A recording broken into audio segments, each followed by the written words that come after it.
సుమన్ టీవీలో మీ business promotions కోసం ఈ కింది నెంబర్ను సంప్రదించగలరు.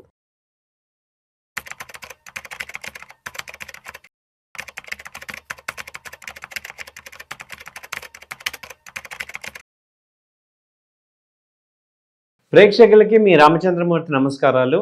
ఎవరైనా ఇప్పుడు లగ్జరీ కార్లు కొనే వాళ్ళందరికీ కూడా ఏప్రిల్ 1 నుంచి కూడా కార్ల ధరలు అయితే పెరుగుతున్నాయి. మెయిన్ ఆడి కానీ, తర్వాత BMW, తర్వాత మెర్సిడెస్, ఈ కార్లన్నీ కూడా మినిమం 2% నుంచి 3% పెరుగుతున్నాయి. ఏంటి రీజన్ అంటే వాళ్ళు 3 కారణాలు చెప్తున్నారు. ఒకటి, యూరోతో పోలిస్తే, యూరో కరెన్సీతో పోలిస్తే భారత రూపాయి విలువ పడిపోయింది. ప్రస్తుతం ఒక యూరో వచ్చి 100 కంటే ఎక్కువ ఉంది. దీనివల్ల విదేశాల్లో విడిభాగాలు తెచ్చుకోవాలంటే చాలా కాస్ట్ అవుతుంది. అలాగే రెండోది, కార్ల తయారీకి వాడే స్టీలు మరియు అల్యూమినియం వంటి ముడి సరుకుల ధరలు బాగా పెరిగిపోయినాయి. అలాగే కార్లని ఒక చోట నుంచి ఇంకో చోటకి తరలించే రవాణా ఖర్చులు, అలాగే లాజిస్టిక్స్ కూడా బాగా పెరిగిపోయినాయి. అలాగే చూస్తే ఏ కంపెనీ ఎంత పెంచుతుంది అని చూసుకుంటే, ఈ BMW కానీ, మినీ కానీ కంపెనీలు ఏప్రిల్ 1 నుంచి 2% వరకు పెంచుతున్నాయి.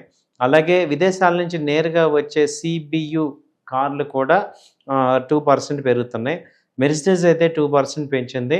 ఇప్పుడు ఎందుకంటే ఈ బిజినెస్ పెరగాలి, సేల్స్ పెరగాలి, ప్రాఫిట్స్ ఉండాలి అంటే ఈ యొక్క భారాన్ని కంపెనీలు భరించలేకుండా ఉన్నాయి అంటున్నారు. చివరికి పెరిగిన దృష్ట్యా ఆడి కూడా కార్ల ధరలు 2% పెంచింది. సో ఈ కంపెనీలు ఇప్పటికే 2026 జనవరిలో ఒకసారి ధరలు పెంచాయి. ఇప్పుడు కేవలం 3 నెలల వ్యవధిలోనే రెండోసారి పెంచడం అనేది ధరలు పెంచుతున్నారు. సో దీనివల్ల మనకి కార్లు అనేవి, లగ్జరీ కార్లు అనేవి బాగా కాస్ట్లీ అయిపోతున్నాయి. అలాగే ఇన్సూరెన్స్ కూడా వాటికి తగ్గట్టుగానే పెరుగుతున్నాయి. ఆన్ రోడ్ ట్యాక్సెస్ కూడా పెరుగుతున్నాయి. సో వీటి వల్ల ఏమవుతుందంటే ఈ లగ్జరీ కార్లన్నీ కూడా మళ్ళీ ధరలు పెరిగే అవకాశాలు కనపడుతున్నాయి. హైదరాబాద్లో ఉన్న ఐటీ ఉద్యోగులకి ఒక good news. House rental allowance 50% పెరిగింది. ఇప్పటిదాకా చెన్నై, ముంబై, ఢిల్లీ, కలకట్టా ఈ మెట్రో నగరాల్లోనే ఉండే ఎంప్లాయీస్కి మాత్రమే ఈ యొక్క హౌస్ రెంటల్ అలవెన్స్ 50% ఉండేది. మిగతా అందరికీ కూడా 40% ఉండేది. అలాంటిది ఇప్పుడు హైదరాబాదు, పూణే, అహ్మదాబాద్, బెంగళూరు ఈ 4 నగరాలని కూడా యాడ్ చేశారు. అంటే 8 నగరాల్లో నివసిస్తున్న ఉద్యోగులు తమ జీతంలో 50% వరకు హౌస్ రెంటల్ అలవెన్స్ కింద పన్ను మినహాయింపు పొందొచ్చు. మిగిలిన వారికి యథాతథంగా 40% కొనసాగుతుంది. ఈ కొత్త ఆర్థిక సంవత్సరం అంటే జూలై 2027 ఫైల్ రిటర్న్ చేసే వాళ్ళందరికీ కూడా ఇది ఇందులో యాడ్ చేసుకోవచ్చు. సో దీనివల్ల మనకి ఇంతకుముందు 40% ఉండేది, ఇప్పుడు 50% వరకు కూడా మినహాయింపు చేసుకోవచ్చు అనేది చెప్తున్నారు.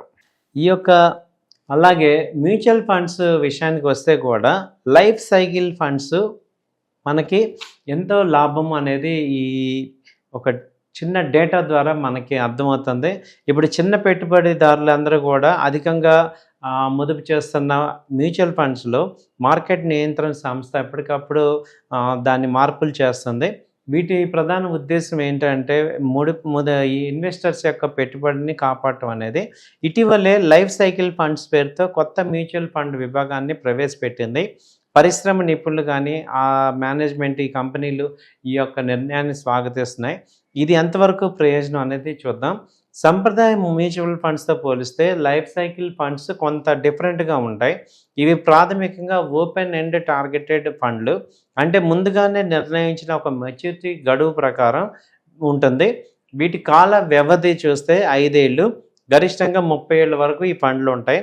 గడువు తేదీ దగ్గరకు వస్తున్న కొద్దీ ఈ ఫండ్ తన పెట్టుబడి విధానాన్ని దానంతట అదే మార్చుకుంటుంది. ముందుగా నిర్ణయించిన పెట్టుబడి మార్గాన్ని గైడ్ పాత్ అంటాం. ఈక్విటీ నుంచి క్రమంగా సురక్షితమైన సాధనాలు, ఈ డెట్ ఫండ్స్కి వెళ్తుంది.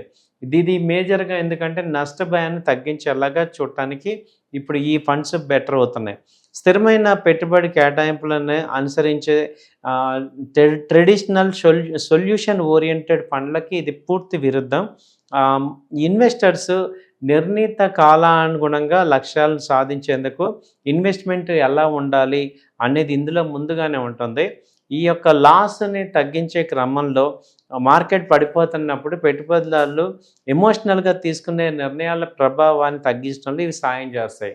అలాగే ఆర్థికంగా డిసిప్లిన్కి ఫైనాన్షియల్ డిసిప్లిన్కి ఇది ఎక్కువగా ప్రోత్సాహం ఇస్తుంది. మొదటి ఏడాదిలో వెనక్కి తీసుకుంటే 3% రుసుము ఉంటుంది. అలాగే 2 ఏళ్లలోపు 2%, 3 ఏళ్లలోపు 1% ఎగ్జిట్ లోడ్ ఉంటుంది. అలాగే పన్ను భారం కూడా మొదటి పెట్టుబడులను మార్చుకోవటం వల్ల వచ్చే పన్ను సమస్యలు ఈ ఫండ్లకి పరిష్కరిస్తాయి. సాధారణంగా ఇన్వెస్టర్స్ ఒక ఫండ్ నుంచి మరో ఫండ్కి మారితే ఆ లాభాలపై పన్ను చెల్లించాలి.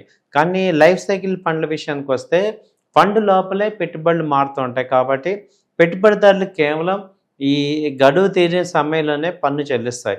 20 to 30 ఇయర్స్ లాంగ్ టర్మ్ కూడా ఈ పన్ను భారం లేకుండా అంతర్గత మార్పులు వీటి మీద సానుకూల ప్రభావం చూపిస్తాయి. సో కాబట్టి ఏంటంటే ఇది రీసెంట్గా వచ్చింది. దీన్ని ఏమంటామంటే లైఫ్ సైకిల్ ఫండ్స్ అంటాం. ఇన్వెస్ట్మెంట్స్లో లాగా మ్యూచువల్ ఫండ్స్లో ఇప్పుడు లైఫ్ సైకిల్ ఫండ్స్ వల్ల చాలా అడ్వాంటేజెస్ అయితే కనిపిస్తున్నాయి. మీరు కూడా 1-2 సార్లు ఆలోచించుకొని డిసైడ్ చేసుకోవాల్సిందిగా కోరుచున్నాను. థ్యాంక్ యూ అండి. నమస్తే.